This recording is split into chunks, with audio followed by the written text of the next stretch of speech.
महत्त्वाच्या सत्तेच्या पदावर नसताना देखील बीड जिल्ह्याच्या जनतेने भरभरून प्रेम आम्हाला लोकसभेमध्ये पण दिलं. अगदी थोडक्यात निसटता पराभव झाला आणि कार्यकर्त्यांनी त्यांची प्रामाणिकता, त्यांची लॉयल्टी दाखवून आमच्याबरोबर राहिले.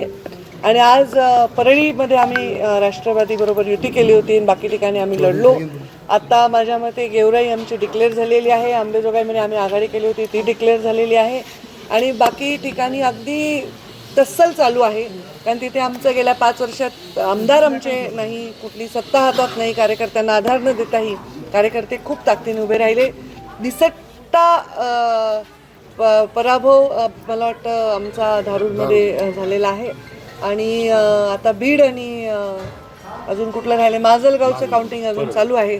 पण मला आनंद आहे की आम्ही जरी धारूरमध्ये थोडक्यात आमचा पराभव झाला तरी आम्ही अंबेजोगाई जी कधी मिळवली नाही ती मिळवलेली आहे. गेवराई आम्ही राखलेली आहे आणि परळीमध्ये एक वेगळी युती करून आम्ही परळीमध्ये पण मोठ्या ताकदीने आम्ही विजयी झालेलो आहोत.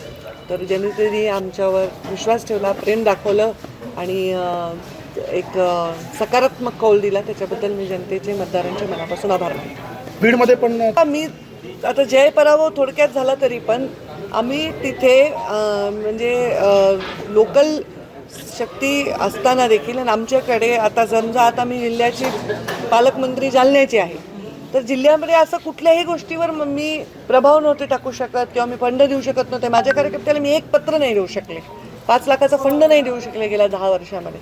तरी हे कार्यकर्ते एकजूट राहिले आणि त्यांनी विजय